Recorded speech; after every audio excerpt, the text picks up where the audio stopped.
प्रभु ने యేసుక్రీస్తు నామములో మీ అందరికీ శుభములు। प्रभु यीशु मसीह के नाम से मैं आप सभी को अभिवादन करता हूँ।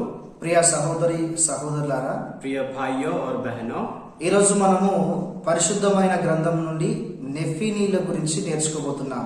आज के दिन हम पवित्र शास्त्र में से नेफिलिम के विषय में सीखने वाले हैं। పరిశుద్ధమైన గ్రంథములో ఈ యొక్క దేవుని కుమారులు ఎవరు, నరుల కుమార్తెలు ఎవరు, వీరి గురించి మనం అనేకమైన విషయాలు నేర్చుకోబోతున్నాం। और पवित्र शास्त्र में से परमेश्वर के संतान कौन है और मनुष्य के संतान कौन है, इसके विषय में हम जानने वाले हैं। దీని గురించి మనం ఒక వాక్యాన్ని ముఖ్య వచన రూపంగా చదువుకోవాలి। और इसके विषय में हम बाइबल में से एक मुख्य पद को पढ़ेंगे। ఆదికాండము 6వ అధ్యాయం उत्पत्ति उसका 6वां अध्याय, మొదటి వచనం నుంచి 7 వచనం చదువుకుందాం। उसके पहले वचन से लेकर 7वें वचन तक पढ़ेंगे। फिर जब मनुष्य भूमि के ऊपर बहुत बढ़ने लगे और उनकी बेटियां उत्पन्न हुई, तब परमेश्वर के पुत्रों ने मनुष्य की पुत्रियों को देखा कि वे सुंदर है, और उन्होंने जिस उसको चाहा उन्होंने विवाह कर लिया। तब यहोवा ने कहा, मेरा आत्मा मनुष्य से सदा लो विवाद करता न रहेगा, क्योंकि मनुष्य भी शरीर है, उसकी आयु 120 वर्ष की होगी। उन दिनों में पृथ्वी पर दानव रहते थे। और इसके पश्चात जब परमेश्वर के पुत्र मनुष्य की पुत्रियों के पास गए, तब उनके द्वारा जो पुत्र उत्पन्न हुए वे शूरवीर होते थे, जिनकी कीर्ति प्राचीन काल से प्रचलित है। यहोवा ने देखा कि मनुष्य की बुराई पृथ्वी पर बढ़ गई है, और उनके मन के विचार में जो कुछ उत्पन्न होता है वह निरंतर बुरा ही होता है। और यहोवा पृथ्वी पर मनुष्य को बनाने से पछताया, और वह मन में अति खेदित हुआ। तब यहोवा ने कहा, मैं मनुष्य को जिसकी मैंने सृष्टि की है पृथ्वी के ऊपर से मिटा दूंगा। क्या ఇక్కడ మనము దేవుని కుమారుల గురించి అదేవిధంగా నరుల కుమార్తెల గురించి మనం చూడగలము। और यहाँ पर हम परमेश्वर के संतान और मनुष्य के संतान के विषय में देखते हैं। అంతేకాకుండా ముఖ్యంగా ఈ నెఫీనీల గురించి కూడా మనం చూడగలము। उतना ही नहीं, मुख्य रीति से हम नेफिलीम के विषय में भी देखते हैं। దేవుని బిడ్డలారా, ఈ యొక్క నోవాహు సమయము ఆ యొక్క వచ్చినప్పుడు प्रिय परमेश्वर के लोगों, जब नूह का समय आया, ఆ టైంలో ఏం జరిగిందంటే మనుషులు వాళ్ళకు ఇష్టం వచ్చిన వారిని, మనసుకు నచ్చిన వారిని ఈ యొక్క దేవుని కుమారులు నరుల కుమార్తెను వివాహం చేసుకున్నట్టు రాయబడింది। और बाइबल कहता है कि उस समय में ऐसा हुआ कि उन लोगों को जो भी पसंद आया, जो भी उनके मन को भाया, वो उनके साथ में विवाह करने लगे। మనము మంచిగా చూసినట్లయితే ఇంకా చాలా విషయాలు అక్కడ రాయబడి ఉన్నాయి। और भी स्पष्ट रीति से देखेंगे तो बहुत सारी बातें वहाँ पर लिखी गई అక్కడ है। స్పష్టంగా రాయబడింది నరుల యొక్క చెడుతనము అనేది భూమి మీద నిండిపోయింది అని और రాయబడింది। बाइबल साफ रीति से बताता है कि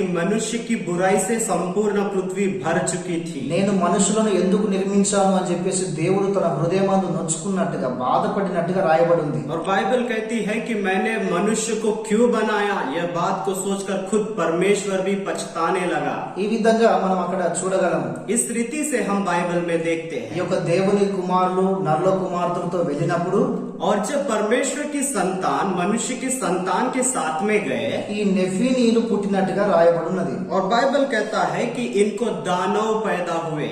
వారు యుద్ధ వీరులు, బలత్కారులు అని రాయబడి ఉంది। और बाइबल कहता है कि वो शूरवीर थे और बलात्कार करने वाले थे। వీరి గురించి ఇక్కడ మొదటిగా రాయబడ్డట్టు మనం చూస్తున్నాం। और इनके विषय में यहाँ पर हम पहली बार विवरण देखते हैं। దేవుని బిడ్డలారా, వాస్తవానికి దేవుని కుమారులు ఎవరు?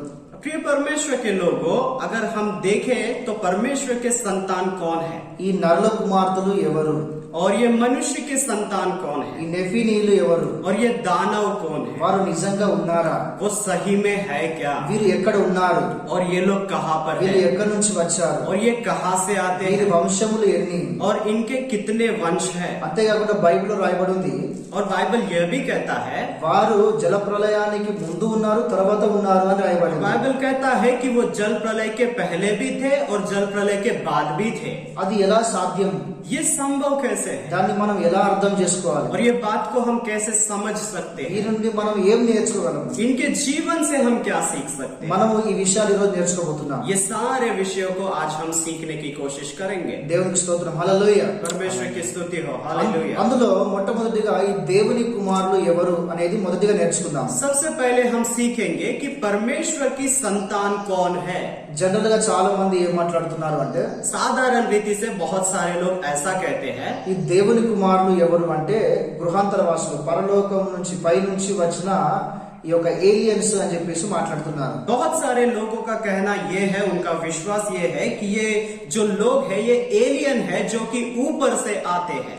మరి కొంతమంది ఏమంటున్నారు అంటే వాళ్ళు దేవుని యొక్క దూతలు అని చెప్పేసి మాట్లాడుతున్నారు. और कुछ लोगों का यह भी कहना है कि ये तो स्वर्गदूत है.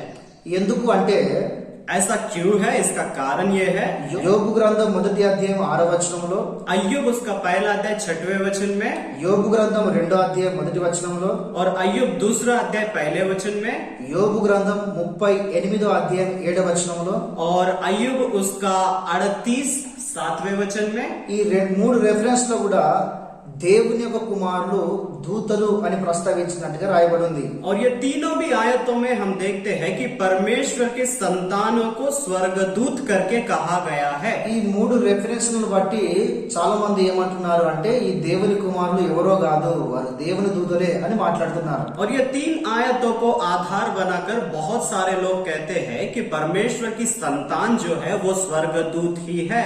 కానీ దేవుని బిడ్డలారా, వాస్తవానికి మనము వాక్యంలో చూసినట్లయితే, लेकिन प्रिय परमेश्वर के लोगों, अगर हम वास्तविक रीति से बाइबल को देखेंगे, హెబ్రీలకు రాసిన పత్రిక इब्रानियों की पत्री 1వ అధ్యాయము उसका पहला अध्याय 13-14 వచనం చదివినట్లయితే उसका 13 और 14वें वचन को अगर हम पढ़ेंगे, అక్కడ ఈ విధంగా రాయబడి ఉంది. वहाँ पर इस प्रकार लिखा है, और स्वर्गदूतों में से उसने किससे कब कहा, तू मेरे दाहिने बैठ, कि जब तक कि तेरे बैरियों को तेरे पांवों के नीचे की पीढ़ी न कर दूं. क्या वे सब सेवा टहल करने वाली आत्माएं नहीं जो उद्धार पाने वालों के लिए सेवा करने को भेजी जाती है. దేవునికి స్తోత్రం, హల్లెలూయా. हालेलुया. చూడండి, ఇక్కడ స్పష్టంగా రాయబడి ఉంది, देखिए यहाँ पर स्पष्ट रीति से लिखा है, దేవుడు దూతలను నిర్మించి ఉన్నాడు, परमेश्वर ने दूतों को बनाया है. వారు ఆత్మలు అని రాయబడి ఉన్నాయి. और यहाँ पर लिखा है कि वो आत्मा है. అంతేకాకుండా వాళ్ళు సేవకులు అని అక్కడ ప్రస్తావించబడింది. और बाइबल ये भी बात बताती है कि दूत जो है वो सेवा के लिए है. దేవుని కుమారులు ఎవరైతే ఉన్నారో परमेश्वर के संतान जो है, వాళ్లకు పరిచర్య చేయడానికి దేవుడు వారిని నిర్మించి ఉన్నాడు. परमेश्वर की संतानों की सेवा करने के लिए परमेश्वर ने दूतों का निर्माण किया. అంటే దీన్ని బట్టి మనకి ఏం అర్థం అవుతున్నది అంటే దేవుడు కుమారునికి ఇచ్చిన ఆధిక్యత దూతలకు ఇవ్వలేదు అనేది ఇక్కడ మనకు అర్థం అవుతున్నది. इससे हम क्या सीखते हैं कि परमेश्वर ने अपने संतानों को जितना महत्व दिया उतना महत्व स्वर्गदूतों को उसने नहीं दिया. హల్లెలూయా. हालेलुया. కుమారునికి ఉన్న ఆధిక్యత, కుమారునికి దేవుడిచ్చిన ఆ యొక్క గొప్పతనము అది దూతలకు ఉన్నట్టుగా మనకు ఎక్కడ కనిపించదు. और यहाँ पर बाइबल में हम साफ रीति से देख सकते हैं कि पुत्रों को जो महानता, जो मुख्यता परमेश्वर ने दिया है, वो मुख्यता और महानता परमेश्वर दूतों को नहीं देते. అంతేకాకుండా దేవుని బిడ్డలారా, ఈ యొక్క దూతలకు పురుషాంగం అనేది లేదు. और उतना ही नहीं, ये जो दूत होते हैं इनको लिंग भेद नहीं होता. వీళ్ళకు పురుషాంగము, లింగ భేదాలు అనేవి ఉండవు. इसमें स्त्री और पुरुष प्रकार का कुछ नहीं होता. వీళ్ళు ఒక ఆత్మలు మాత్రమే. ये सिर्फ आत्मा ही है. మరికొంతమంది ఏమంటున్నారు అంటే, कुछ लोग ऐसा भी कहते हैं, ఎస్ వీళ్ళు ఆత్మలే, ये आत्मा ही है, కానీ వీళ్ళు యొక్క ఆత్మలుగా ఉన్న వాళ్ళు భూమి మీదకి వచ్చి लेकिन ये जिनके पास आत्मा है ये भूमि पर उतरे ఈ యొక్క మనుషుల యొక్క శరీరాన్ని ఆక్రమించుకొని వాళ్ళను బట్టి వీళ్ళు నరుల కుమార్తెలతో వ్యభిచారం చేశారు అంటున్నారు. और ये दूत मनुष्य के पास में पृथ्वी पर उतरे और मनुष्य का शरीर धारण करके मनुष्य के पुत्रियों के साथ में व्यभिचार किया, ऐसा बहुत लोग सोचते हैं. దానికి ఆధారంగా యూదా రాసిన పత్రిక और ये बात को हम यहूदा में 1వ అధ్యాయం 7వ వచనంలో చదివినట్లయితే, उसका पहला अध्याय 7वें वचन को पढ़ेंगे तो మనం ఒకసారి చదువుకుందాం ఆ వాక్యాన్ని. एक बार ये वचन को हम देखेंगे. जिस रीति से सदोम और अमोरा और उनके आसपास के नगर जो इनके समान व्यभिचारी हो गए थे और पराये शरीर के पीछे लग गए थे, आग के अनंत दंड में पड़कर दृष्टांत ठहरे हैं। చూడండి ఇక్కడ స్పష్టంగా రాయబడి ఉంది. देखिए यहाँ पर साफ रीति से लिखा है। ఇప్పుడు ఆది కాండములో ఈ 6వ అధ్యాయంలో ఉన్న సిచ్యువేషన్ ని మనం ధ్యానించుకుంటూ వస్తున్నాం. देखिए अभी हम क्या कर रहे हैं, उत्पत्ति के 6वें अध्याय में जो हो रहा है उसके विषय में सीखने की कोशिश कर रहे हैं। అక్కడ ఉన్న విషయాన్ని ఈ యొక్క యూదా రాసిన పత్రిక 1వ అధ్యాయం 7వ వచనంలో ఉన్న వాక్యాన్ని ఇక్కడ కలుపుతున్నారు. और यहाँ पर क्या हो रहा है, जो उत्पत्ति 6वें अध्याय में हुआ है उसको यहूदा उसके पहले अध्याय 7वें वचन से जोड़ रहे हैं। దూతలకు శరీరం లేదు, दूतों के पास में शरीर नहीं है, దూతకు పురుషాంగం లేదు, లింగ భేదాలు లేవు. और दूत स्त्री और पुरुष नहीं हो सकता, लिंग भेद उसका नहीं है। వాళ్ళు ఆత్మలు, సేవకులు. वो क्या है, आत्मा है और सेवा करने के బైబిల్లో लिए। రాయబడిన సత్యమే. और बाइबल में जो लिखा है वो सत्य है। కానీ దీన్ని కూడా వాళ్ళు ఏ విధంగా మాట్లాడుతున్నారు అంటే लेकिन इसके विषय में भी कुछ लोग ऐसा कहते हैं, వాళ్ళు ఆత్మలుగా ఉన్నప్పటికీ वो आत्मा होने के बावजूद भी వాళ్ళు భూమి మీదకి వచ్చి वो पृथ्वी पर आए, నరుల యొక్క శరీరాన్ని వాళ్ళు ఆక్రమించుకొని పాపము చేశారు అంటున్నారు. उन्होंने मनुष्यों के शरीर को धारण किया और फिर पाप किया। ఎందుకంటే యూదా రాసిన పత్రిక 1వ అధ్యాయం 7వ వచనం రాయబడి ఉంది అని అంటున్నారు. क्योंकि बहुत सारे लोग बोलते हैं इसका आधार जो है यहूदा उसका पहला अध्याय 7वें वचन में साफ साफ लिखा है। కానీ యూదా రాసిన పత్రిక 1వ అధ్యాయం అంతా మనం చదువుకుంటూ వస్తే लेकिन अगर यहूदा के पत्री के पहले अध्याय को अगर हम साफ रीति से ध्यान से पूरा पढ़ेंगे तो అక్కడ ఒక్కొక్క వచనంలో ఒక్కొక్క టాపిక్ ను అక్కడ మాట్లాడుతూ వస్తున్నాడు. और वहाँ पर हर एक वचन जो है अलग अलग विषय के बारे में हमको बताता है। కానీ 7వ వచనంలో ఏదైతే ఉన్నదో लेकिन जो 7वां वचन है వారు పర శరీరానుసారులైరి అని, वो पराये शरीर के पीछे लग गए थे। వాస్తవానికి అది దూతల గురించి చెప్పబడలేదు. वास्तविक ढंग से देखा जाए तो वो दूतों के विषय में नहीं कहा गया। చూడండి, దేవుడు ఆదామును నిర్మించాడు నేలమట్టితోని. देखिए हम देखते हैं कि परमेश्वर ने आदम को मिट्टी से बनाया ఆయన యొక్క పక్కటెముక నుంచి స్త్రీని నిర్మించి और फिर बाद में आदम के पसली से उसने स्त्री को बनाया, వారిని జతపరిచి फिर उनको इकट्ठा किया ఆది కాండం 2వ అధ్యాయం 24వ వచనంలో और फिर बाद में उत्पत्ति उसका दूसरा अध्याय 24वें वचन के अनुसार అక్కడ ప్రభు చెప్పాడు వీరు ఏక శరీరము అని అన్నాడు. और बाइबल कहता है कि वहाँ पर परमेश्वर ने कहा कि ये एक देह होंगे। భార్య భర్తలు కలవడము అది ఏక శరీరము అని అన్నాడు. पति और पत्नी का मिलना एक देह कहा जाता है। మరి పర శరీరము అనే మాటకు అర్థం ఏంటిది అంటే और यहाँ पर दूसरे शरीर को धारण करना ये शब्द का अर्थ ये है, భర్త తన భార్యని కాకుండా ఇతరులను ఎవరిని అయితే వెళ్లి కలుస్తాడో తన ఇష్టపూర్వకంగా అది పర శరీరం అవుతుంది అతనికి. देखिए पति, उदाहरण के तौर पे पति अपने पत्नी से न मिलता हुआ जिसको जो वो चाहता है, जो मर्जी वो करता है, उसको दूसरे शरीर को धारण कहना कहते हैं। ఇలాంటి పాపాలు సొదొమ గొమొర్రా ప్రజలు చేశారు. और इस तरह के पाप जो है सदोम और गमोरा के लोग करते थे। వీరిని చూసిన ఈ యొక్క చుట్టుపక్కల ప్రజలు ఎవరైతే ఉన్నారో ఈ ప్రజలను చూసి వాళ్ళు కూడా చెడిపోయారు అని అక్కడ మాట్లాడుతున్నారు. और बाइबल कहता है कि यह शहर के लोगों को उसके आसपास के लोगों ने भी देखा और वो भी बिगड़ गए। కనుక దేవుళ్ళరా ఇక్కడ ఒక విషయం మనం నేర్చుకోవాలి. यहाँ पर एक मुख्य विषय हमको सीखना है। ప్రభు నమ్ముకున్న మనము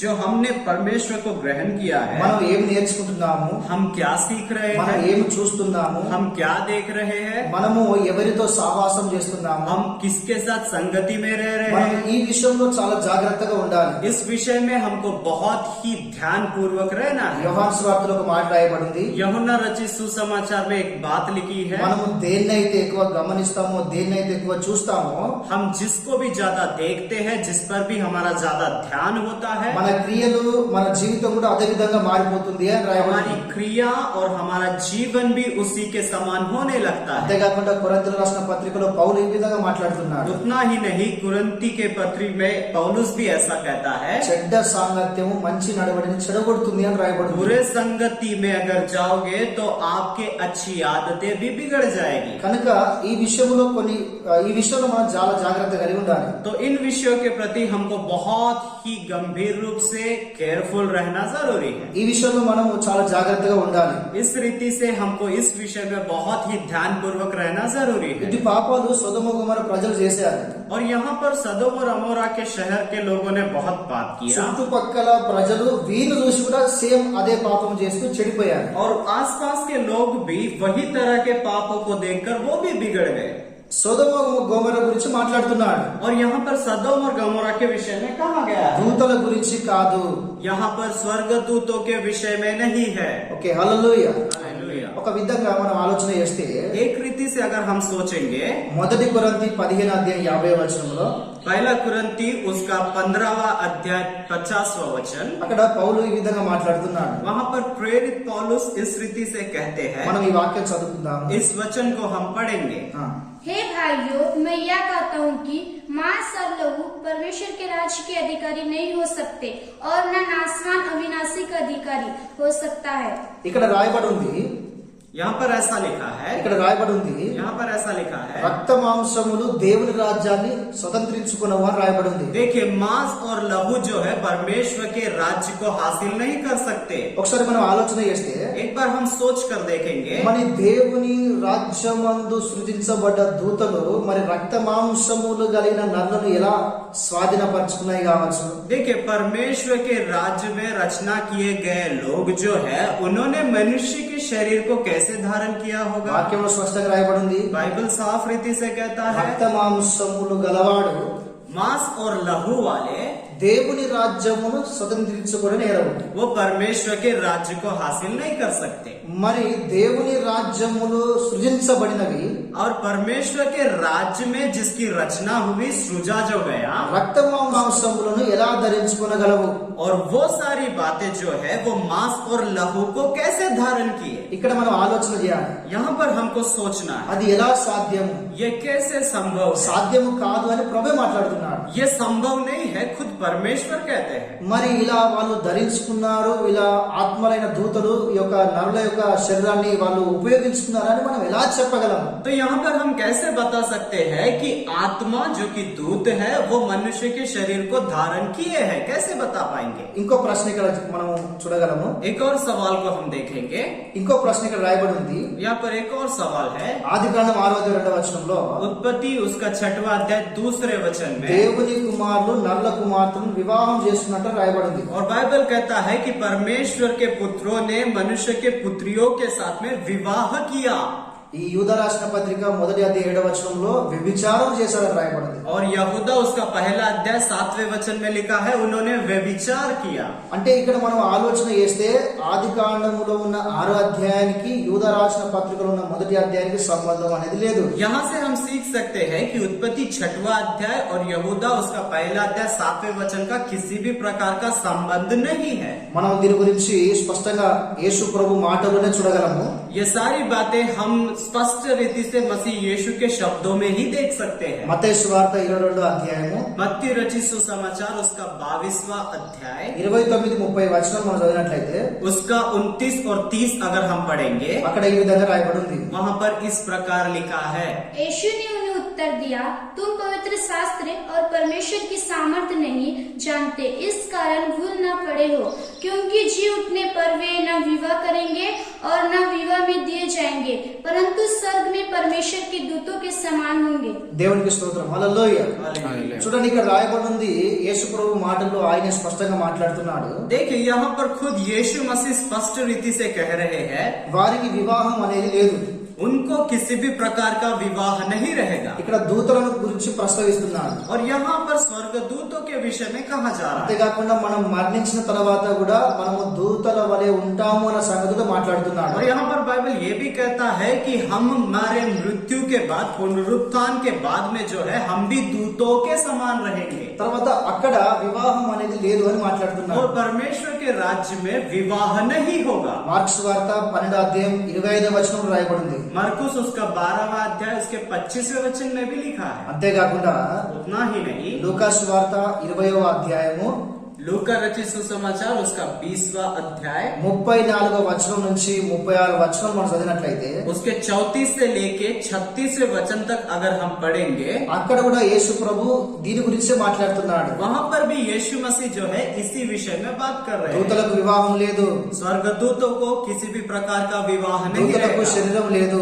दूतों को किसी भी प्रकार का शरीर नहीं होगा దూతలకు లింగ భేదాలు లేవు, और दूतों के बीच में लिंग भेद नहीं होगा దూతలకు వివాహం లేదు, और दूत लोग विवाह नहीं करते దూతలు వేరే శరీరాన్ని వాళ్ళు ఆక్రమించుకునే అవకాశం కూడా లేదు. और स्वर्गदूत जो है दूसरों के शरीर को नहीं ले सकते। హల్లెలూయా. हालेलुया।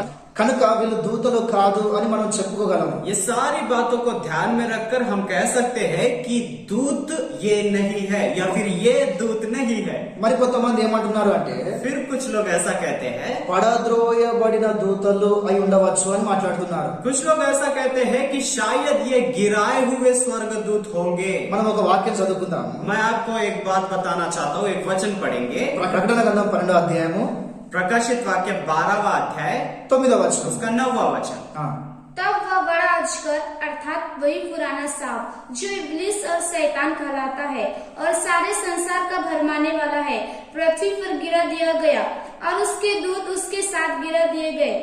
చూడండి, ఇంకో వాక్యం కూడా మనం చూసుకోగలం. यहाँ पर एक और वचन हम देखते हैं। యోహాను సువార్త 8వ అధ్యాయము यूहन्ना उसका 8वां अध्याय 44వ వచనం. उसका 44वां वचन। ఈ రెండు వచనాల్లో కూడా ये दोनों भी वचनों में పడదోయబడిన దూతల గురించి రాయబడింది. गिराए हुए दूतों के विषय में लिखा है। అక్కడ యేసు ప్రభు మాట్లాడుతున్నాడు, वहाँ पर यीशु मसीह कहते हैं, మోసపుచ్చేవాడు, धोखा देने वाले।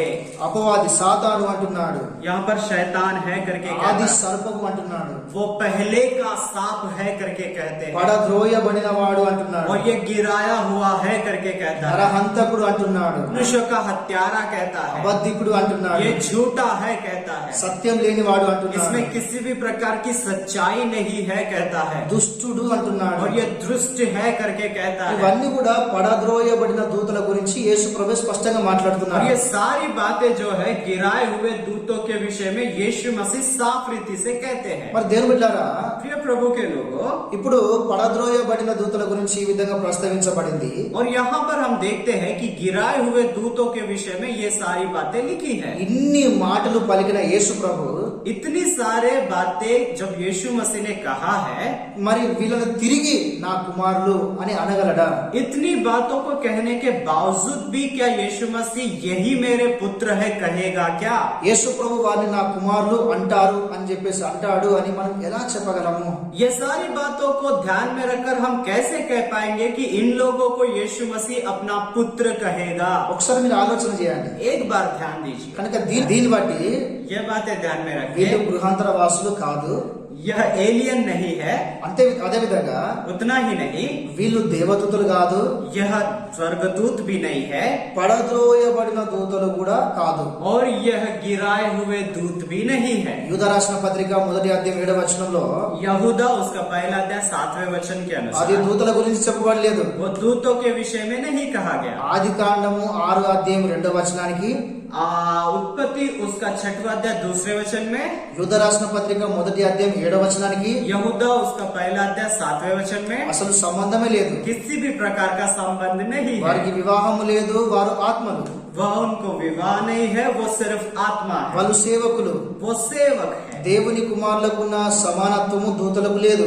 देखिए, परमेश्वर के संतान की जो समानता है वो दूतों में नहीं है। హల్లెలూయా. हालेलुया। మరి దేవుని కుమారులు ఎవరు? तो यहाँ पर सवाल ये है कि परमेश्वर की संतान कौन है? ఒకసారి మనం ఆలోచన చేద్దాము. इस विषय पर हम गौर करेंगे। దూతలు దేవుని కుమారులు అని యోబు గ్రంథంలో రాయబడింది. अय्यूब में लिखा है कि दूत जो है वो परमेश्वर की संतान है। అంతేకాకుండా उतना ही नहीं, పరిశుద్ధంగా జీవించిన పరిశుద్ధ జనులను కూడా దేవుడు తన కుమారునిగా పిలిచాడు. जो लोग पवित्र जीवन जीते हैं ऐसे लोगों को भी परमेश्वर मेरी संतान करके बुलाते हैं। దేవుడు ఎన్నుకున్న ఇజ్రాయేల్ కూడా దేవుడు నా కుమారుడు అని చెప్పేసి పిలిచాడు. देखिए, इस्राएल का चुनाव परमेश्वर ने कहा है, किया है। इसराइल का चुनाव परमेश्वर ने किया है और इसराइल भी मेरा पुत्र है करके यीशु मसीह परमेश्वर कहते हैं। ఇక్కడ ఒకసారి మీరు ఆలోచన చేయండి. यहाँ पर एक बार ध्यान दीजिए, నాదొక చిన్న ప్రశ్న. एक छोटा सा सवाल पूछूंगा। దూతలు అంటే దేవదూతలు అని ఒకటి రాయబడి ఉంది. देखिए, दूत मतलब स्वर्गदूत करके एक जगह लिखा है। దాన్ని పట్టుకొని దూతలే అని మనం ఎందుకు అనుకోవాలి? वह सोचकर हम ये दूत ही है करके कैसे सोच सकते हैं? ఇంకా ఏమైనా అయి ఉండవచ్చు అని ఎందుకు అనుకోకూడదు? और भी कुछ दूसरा हो सकता है ना, ऐसा क्यों विचार ना करें? ఇది ఒకసారి మీరు ఆలోచన చేయాలి. एक बार आप सोच कर देखें, ఆ విధంగానే మనం ఎందుకు ఆలోచన చేయాలి? वैसा ही हम क्यों सोच रहे हैं? ఒక విధంగా ఆ విధంగా ఆలోచన చేసినా अगर देखेंगे कि अगर हम दूत को लेकर ही सोचेंगे तो, దానికి సంబంధించిన ఆధారాలు మనకు వాక్యానుసారంగా కనబడాయి. क्योंकि अगर हम दूत के विषय में सोचेंगे तो उसके आधार हमको परमेश्वर के वचन में नहीं मिलते। చూడండి ఆదికాండం 2వ అధ్యాయం 7వ వచనంలో उत्पत्ति उसका दूसरा अध्याय 7वें वचन में, దేవుడు నేల మట్టితో నుండి నరుని నిర్మించాడు, అతని పేరు ఆదాము. परमेश्वर ने जमीन की भूमि से मनुष्य को बनाया और उसका नाम आदम रखा। అదేవిధంగా ఆదికాండం 11వ అధ్యాయం 5వ వచనంలో కూడా वैसे ही उत्पत्ति उसका 11वां अध्याय 5वें वचन में भी దేవుడు ఆదాము నిర్మించిన తర్వాత నరుడు అని ప్రస్తావించినట్టుగా రాయబడి ఉంది. देखिए, आदम का निर्माण करने के बाद में परमेश्वर मनुष्य को मनुष्य है करके कहता है। అదేవిధంగా फिर उसके बाद में యెషయా గ్రంథము 43వ అధ్యాయము यशाया उसके 43 में, 6వ వచనం మనం చదివినట్లయితే यशाया उसका 43 6वें वचन में, అక్కడ ఈ విధంగా రాయబడింది. वहां पर इस प्रकार लिखा है, मैं उत्तर से कहूंगा दे दे और दक्षिण से की रोक मत रख, मेरे पुत्रों को दूर से और मेरी पुत्रियों को पृथ्वी की छोर से ले आओ। ఓకే, హల్లెలూయా. हालेलुया। చూడండి ఇక్కడ ప్రభు స్పష్టంగా మాట్లాడుతున్నాడు. దేవుడు ఇజ్రాయేల్ నా కుమారులు నా కుమార్తెలు అని మాట్లాడుతున్నాడు. देखिए, यहाँ पर साफ रीति से लिखा है, परमेश्वर इसराइलियों को मेरे संतान करके पुकार रहा है। లూకాసు వార్త 3వ అధ్యాయం 38వ వచనంలో देखिए, लूका रचित सुसमाचार उसका 3रा अध्याय उसका 39वें हम ये देखते हैं। అక్కడ ప్రభు అంటున్నాడు ఆదాముని, యేసు ప్రభు మాట్లాడుతున్నాడు స్పష్టంగా ఆదాముని, ఈయన నా కుమారుడు అని చెప్పేసి. देखिए, यीशु मसीह वहां पर आदम के विषय में कहते हैं कि यह मेरी संतान है। ఇలా చాలా రెఫరెన్స్ ఉన్నాయి బైబిల్లో. बाइबल में ऐसे बहुत सारे आयत है। నిర్గమకాండం 4వ అధ్యాయం 22వ వచనం, निर्गमन उसका 4था अध्याय 22वां वचन, ఇజ్రాయేలు నీవు నా కుమారుడివి అంటున్నాడు. इसराइल तू मेरी संतान है करके परमेश्वर कहता है। ఇర్మియా గ్రంథం 31వ అధ్యాయం 9వ వచనం కూడా और यिर्मयाह उसका 31वां अध्याय उसका 9वां वचन भी, ఇజ్రాయేలుకు నేను తండ్రిని, इसराइलियों के लिए मैं पिता हूँ, ఎఫ్రాతా నా జ్యేష్ఠ కుమారుడు అని మాట్లాడుతున్నాడు. एफ्राता मेरा पहलौटा है करके बाइबल कहता है। హల్లెలూయా. हालेलुया। కీర్తన గ్రంథము 89వ అధ్యాయము वचन संहिता उसका 89वां अध्याय 27వ వచనం చదివినట్లయితే उसका 27वां वचन पढ़ेंगे तो అక్కడ మాట్లాడుతున్నాడు, ఇతడు నా జ్యేష్ఠ కుమారుడు అని పిలుస్తున్నాడు ఆయన. वहां पर ऐसा कहा जाता है कि इसराइल मेरा पहलौटा है। దేవుడు ఈ విధంగా ఆదాము నా కుమారుడు అన్నాడు. तो वहां पर परमेश्वर ने कहा कि आदम मेरा संतान है, ఇజ్రాయేలు నా కుమారుడు నా కుమార్తెలను మాట్లాడుతున్నాడు. इसराइल मेरे पुत्र और पुत्रिया है करके बाइबल कहता ఎఫ్రాతా है। నా జ్యేష్ఠ కుమారుడు అని మాట్లాడుతున్నాడు. एफ्राता मेरा पहलौटा है करके कहता है। చూడండి ఇన్నే కాకుండా చాలా రెఫరెన్స్ ఉన్నాయి బైబిల్లో. इतना ही नहीं, बाइबल में बहुत सारे वचन लिखे गए తన हैं। ప్రజలను తాను నా కుమారులు నా కుమార్తెలు అని పిలుస్తున్నాడు. बाइबल में परमेश्वर अपने लोगों को मेरे संतान करके पुकारता है। అంతేకాకుండా इतना ही नहीं, దేవుడరా మనిషి పాపములో పడిపోయిన సందర్భంలో देखिए, मनुष्य जब पाप में गिर चुका उस संदर्भ में, ఆ యొక్క పాపము నుంచి ఆ యొక్క శాపము నుంచి విడిపించడానికి उस पाप में से उस श्राप में से छुड़ाने के लिए, దేవుడు సకల మానవాళిని ప్రేమించి देखिए, परमेश्वर संपूर्ण मनुष्य जाति से प्रेम कर कर తన అద్వితీయ కుమారుని లోకానికి పంపించాడు. उसके एक लौटे पुत्र को इस संसार में भेजा। మన పాపాల కొరకు మన అపరాధాల కొరకు యేసు ప్రభు ఈ లోకానికి వచ్చి उसने हमारे पापों के लिए, हमारे दोषों के लिए मसीह यीशु को संसार में भेजा। యేసు ప్రభు శిలువలో మరణించాడు. यीशु मसीह क्रूस पर मारे गए, యేసు ప్రభు శిలువలో మరణించాడు, यीशु मसीह क्रूस पर मारे गए, సమాధి చేయబడ్డాడు. फिर उसको गाड़ा गया లేఖనము నెరవేర్చబడు నిమిత్తము और पवित्र शास्त्र पूर्ण होने के लिए ఆయన 3వ దినమున తిరిగి లేచాడు. वो तीसरे दिन फिर से जी भी उठे। దేవుని వాక్యం సెలవిస్తున్నది परमेश्वर का वचन कहता है ఆదామే దేవుని కుమారుడు కాదు, आदम ही परमेश्वर की संतान नहीं है, ఇశ్రాయేలే దేవుని కుమారులు దేవుని కుమార్తెలు కాదు. इसराइल ही परमेश्वर की संतान नहीं है। యేసు ప్రభుని విశ్వసించి యేసు ప్రభును ద్వారా రక్షించబడ్డ ప్రతి ఒక్కరుడా ఆయన కుమారులు ఆయన కుమార్తెలను వాక్యం సెలవిస్తున్నది. यीशु मसीह पर विश्वास करने वाले हर लोग उसके संतान है करके बाइबल कहता है। ఒక వాక్యం మనం చదువుకుందాము. एक वचन हम पढ़ेंगे, గలతీయులకు రాసిన పత్రిక गलतियों की पत्री 3వ అధ్యాయం 26వ వచనము. उसका 3रा अध्याय 26वां वचन। क्योंकि तुम सब उस विश्वास के द्वारा जो मसीह यीशु पर है परमेश्वर की संतान हो। ఆమేన్, హల్లెలూయా. హల్లెలూయా. చూడండి, యేసును విశ్వసించడం ద్వారా మనము దేవుని కుమారులుగా పిలబడుతున్నాం. मसीह यीशु पर विश्वास करने के द्वारा हम परमेश्वर की संतान के रूप में बुलाए गए हैं। మొదటి యోహాను రాసిన పత్రిక 3వ అధ్యాయం 9వ వచనం కూడా पहला यूहन्ना उसका 3रा अध्याय 9वें वचन में అక్కడ రాయబడింది, దేవుని కుమారులు పాపము చేయరు అని రాయబడింది. वहाँ पर इस प्रकार लिखा है कि परमेश्वर की संतान पाप ना करेंगे। రోమిలో రాసిన పత్రిక रोमियो की पत्री 8వ అధ్యాయము उसका 8वां अध्याय 14వ వచనం ఏమని రాయబడిందంటే, उसका 14वें वचन में इस प्रकार लिखा है, దేవుని యొక్క ఆత్మ ద్వారా ఎందరు నడిపించబడతారో వారు దేవుని కుమారులు అయి ఉంటారు అని రాయబడింది. जितने भी लोग परमेश्वर के आत्मा के आधार पे चलते हैं, माध्यम से चलते हैं, वे परमेश्वर की संतान कहलाएंगे। కనుక ఇప్పుడు ఒకటేమో ఆయన ఆయన ఎన్నుకున్న ఇజ్రాయెల్ ప్రజలను నా కుమారుల కుమార్తెలు అంటున్నాడు. एक तरफ से हम देखते हैं कि उसने इसराइलियों को चुना और इसराइल मेरी संतान है करके कहता है। అంతేకాదు యేసు ప్రభువును నమ్ముకున్న ప్రతి ఒక్కరు ఆయన కుమారులు కుమార్తెలను వాక్యం సెలవిస్తున్నది. उतना ही नहीं, बाइबल ये भी कहता है कि जितने लोग मसीह यीशु पर विश्वास करते हैं वो उसके पुत्र और पुत्रियां हैं। మరి దేవుని కుమారులు అని రాయబడింది కదా, और यहाँ पर लिखा है ना कि ये सब तो परमेश्वर की संतान है। వాళ్ళు దేవుని దూతలే అని ఎందుకు అనుకోవాలి? तो हम ऐसा क्यों सोचे कि परमेश्वर की संतान सिर्फ स्वर्गदूत ही है? దేవుడు ఎన్నుకున్న ఇజ్రాయెల్ అనుకోవచ్చు, हम ऐसा भी सोच सकते हैं कि परमेश्वर ने जिनका चुनाव किया था वो इसराइल भी हो सकते हैं, లేకపోతే యేసు ప్రభువును నమ్మి రక్షించబడ్డ విశ్వాసులు అనుకోవచ్చు. या फिर हम ऐसे भी सोच सकते हैं कि यीशु मसीह पर विश्वास करने वाले सभी लोग भी हो सकते हैं। దూతలని ఎందుకు అనుకోవాలి? तो हम ऐसा क्यों सोचे कि ये सिर्फ स्वर्गदूत है? ఇక్కడ ఒకసారి మనం ఆలోచన చేద్దాము. यहाँ पर हम एक बार सोच विचार करेंगे। దేవుడు ఆదాము నిర్మించాడు. यहाँ पर आदम को परमेश्वर ने सृजा था, ఆదాము నిర్మించాడు.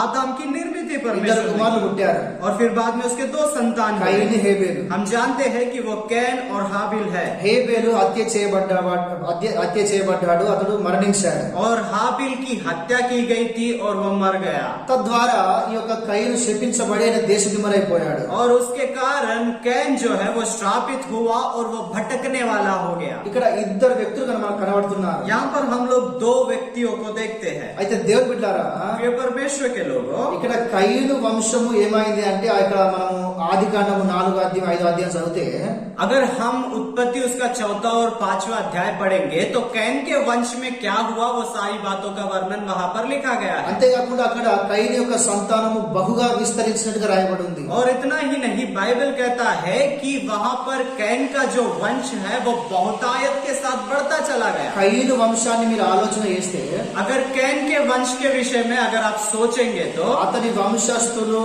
ఎక్కడ దేవునికి ప్రార్థన చేసినా రాయబడలేదు. कैन के वंशज कभी भी परमेश्वर के प्रति प्रार्थना किए करके नहीं लिखा गया దేవునితో है। నడిచినట్టు రాయబడలేదు, और परमेश्वर के साथ में चले करके नहीं लिखा गया, ప్రార్థించినట్టు రాయబడలేదు. प्रार्थना किए करके नहीं लिखा गया। కనుక వాళ్ళు నరుల కుమార్తెలుగా పిలువబడ్డారు. इसीलिए वो मनुष्य की संतान करके पुकारे गए। వాళ్ళు మొదటి యోహాను రాసిన పత్రిక 3వ అధ్యాయం 12వ వచనంలో पहला यूहन्ना उसका 3रा अध्याय 12वें वचन में వీరు దుష్ట సంబంధులు కయీను సంతానం అని చెప్పేసి మాట్లాడుతున్నారు. कैन की जो संतान है वो दुष्ट प्रजा है करके कहा गया। అక్కడ స్పష్టంగా రాయబడింది కయీను సంతానము దుష్టుని సంతానం అని చెప్పేసి రాయబడింది. वहाँ पर साफ रीति से लिखा है कैन की संतान दुष्ट की संतान है। అంటే వాళ్ళు శరీర సంబంధులు కనబడుతున్నారు. और यहाँ पर ऐसा दिखाई दे रहा है कि वो शरीर से संबंध प्रतिबंधित लोग हैं వాళ్ళు అవిధేయులుగా మనకు కనబడుతున్నారు. और वो आज्ञा को न मानने वाले लोग हैं। కనుక ఈ యొక్క కయీను సంతానము నరుల కుమార్తెలుగా పిలువబడ్డారు. तो यहाँ पर हम देखते हैं कैन की जो संतान है वो मनुष्य की संतान करके बुलाए गए हैं। హేబేలుకు ప్రతిగా పుట్టిన షేతును మనం ఆలోచన చేస్తే अब यहाँ पर हाबिल की संतान जब हम शेत के विषय में चर्चा करते हैं, షేతు తర్వాత జన్మించిన వారిని కూడా మనం ఆలోచన చేస్తే फिर बाद में शेन के वंश में जितने लोग आए उनके विषय में अगर हम सोचेंगे, దేవుని ద్వారా ఏనోషు ద్వారా ప్రార్థన ప్రారంభించబడింది. हम देखते हैं कि एनोश के समय में से प्रार्थना का प्रारंभ हुआ। ఆది కాండం 4:26 రాయబడింది. उत्पत्ति उसका 4 अध्याय उसके 26वें वचन में ये वचन लिखा है। అంతేకాకుండా హానోకు దేవునితో నడిచాడు. उतना ही नहीं, हानोक भी परमेश्वर के साथ चला। ఆది కాండము 5:22 రాయబడింది. उत्पत्ति उसका 5वां अध्याय 22वें वचन में लिखा है। మిగతా వారిని కూడా చూసినా కూడా और भी बहुत लोगों को देखेंगे, దేవునికి స్నేహితులుగా ఉన్నారు. बहुत सारे लोग परमेश्वर के मित्र के रूप में है, విశ్వాసంలో గొప్పవారిగా ఉన్నారు. विश्वासी में बहुत ही महान लोग हैं, దేవునితో పోరాడి గెలిచిన వారు ఉన్నారు. परमेश्वर के साथ लड़कर जीतने वाले लोग हैं, పరలోకం నుంచి అగ్ని తీర్చిన వారు ఉన్నారు. और परमेश्वर के उपस्थिति स्वर्गलोक से जो है आग को बुलाने वाले लोग हैं, భూమి మీద దేవుని మహిమపరిచిన వాళ్ళు ఉన్నారు. और संसार में पृथ्वी पर परमेश्वर की महिमा करने वाले लोग हैं। కనుక హేబేలుకు ప్రతిగా పుట్టిన షేతు దేవుని కుమారులుగా ప్రస్తావించినట్టుగా చూస్తున్నాం. और यहाँ पर हम देखते हैं कि हाबिल के वंश में जो शेत पैदा हुआ उसकी जो संतान है वो परमेश्वर की संतान की नाई दिखाई देता है। హల్లెలూయా. हालेलुया। దేవుని ద్వారా షేతు సంతానము విధేయులు, देखिए, शेत की संतान जो है वो आज्ञा को मानने वाली संतान है, కయీను సంతానము అవిధేయులు. लेकिन कैन की जो संतान है वो आज्ञा को न मानने वाले लोग షేతు हैं। సంతానం ఆత్మీయులు, देखिए, शेत की जो संतान है वो आत्मिक है, కయీను సంతానం శరీర సంబంధులు. लेकिन कैन की जो संतान है वो शारीरिक है। కనుక దేవుడు యేసుప్రభు ఈ విధంగా మాట్లాడుతున్నాడు, इसीलिए यीशु मसीह कहते हैं మీరు దుష్టులతో సహవాసం చేయకండి. इसीलिए यीशु मसीह कहते हैं कि तुम दुष्टों के साथ में संगति न करना। పౌలు కొరింథీ సంఘంతో అన్నాడు, మీరు అన్యులతో సహవాసం చేయొద్దు. फिर पौलुस कुरिन्थ की कलीसिया को कहता है कि तुम अन्य जातियों के साथ में किसी भी प्रकार का संबंध नहीं रखना, విశ్వాసికి అవిశ్వాసికి పొత్తు ఎక్కడున్నది? क्योंकि विश्वासी और अविश्वासी का किसी भी प्रकार का संबंध नहीं है। అదే విధంగా దావీదు కూడా మొదటి కీర్తన గ్రంథం 1 అధ్యాయం 2-3 వచనం కూడా वो మాట్లాడుతున్నాడు. भी भजन संहिता उसका 1 अध्याय 2 और 3 वचन में इस प्रकार कहता है, దుష్టుల ఆలోచన చొప్పున నడవక, పాపుల మార్గం నిలవక, అపహాసకులు కూర్చున్న చోట కూర్చుండక, దేవుని యొక్క ధర్మశాస్త్రమునందు అని మాట్లాడుతున్నాడు. वहाँ पर परमेश्वर के वचन में ऐसा लिखा है कि दुष्टों की युक्ति पर नहीं चलना और न ही पापियों के मार्ग में रहना और न ही टट्टा करने वालों के बीच में रहना है। కనుక దేవుని ద్వారా అదే విధంగా ఎజ్రా గ్రంథం 10 అధ్యాయం 10 వచనం కూడా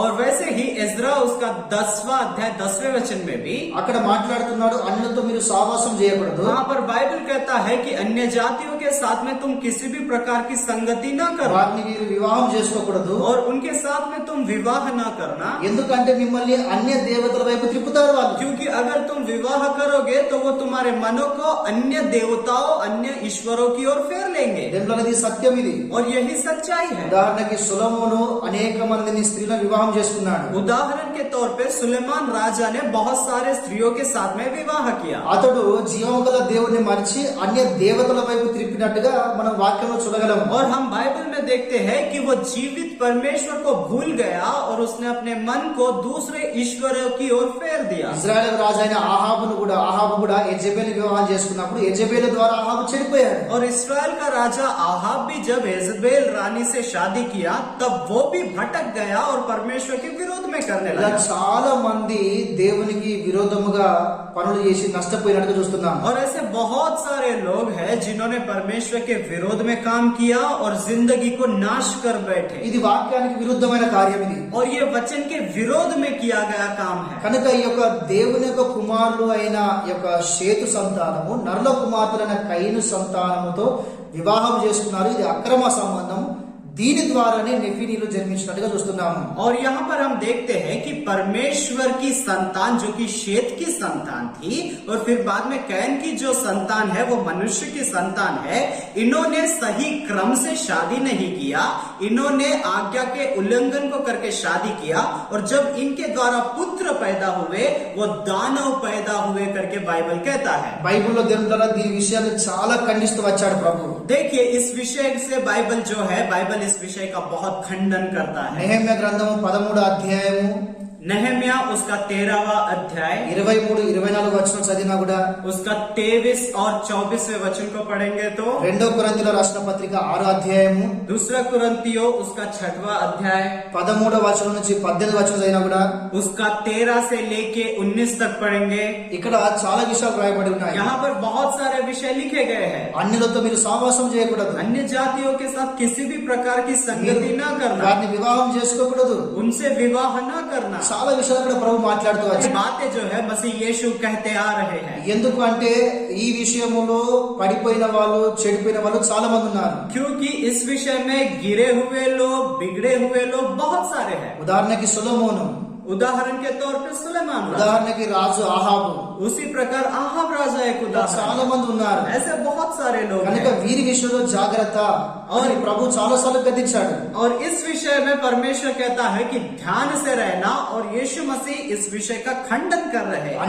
అన్య దేవతల తట్టు మిమ్మల్ని వాళ్ళు త్రిప్పివేస్తారు కనుక మీరు చేయవద్దు అని ప్రభు చెప్పాడు. और प्रभु यीशु मसीह कहते हैं कि वो तुम्हारे मनों को अन्य ईश्वरी की ओर फेर देंगे, इसलिए उनके संगति में न रहना। హల్లెలూయా. हालेलुया। కనుక ఈ విషయాలు ప్రభు మనకి ఈ యొక్క దేవుని కుమారులు, నరుల కుమార్తెలు అనే విషయంలో నేర్పిస్తున్నాడు. इस प्रकार से परमेश्वर इस सब्जेक्ट में हमको सिखा रहे हैं कि परमेश्वर की संतान कौन है और मनुष्य की संतान कौन है। దేవుని కుమారులు షేతు సంతానము, परमेश्वर की जो संतान है वो शेत की संतान है, నరుల కుమార్తెలు కయీను సంతానము. और जो मनुष्य की संतान है वो कैन के वंशज है। ఇది అక్రమ సంతానము. और ये एक ऐसे संतान है जिसने सही क्रम से पैदा नहीं ఆ हुए। రోజుల్లో దేవుని కుమారులు అయిన యొక్క షేతు సంతానం వారు నరుల కుమార్తెలైన కయీను సంతానం వారిని చూచి వాళ్ళకి ఇష్టమైన వారిని వివాహం చేస్తూ వచ్చారు.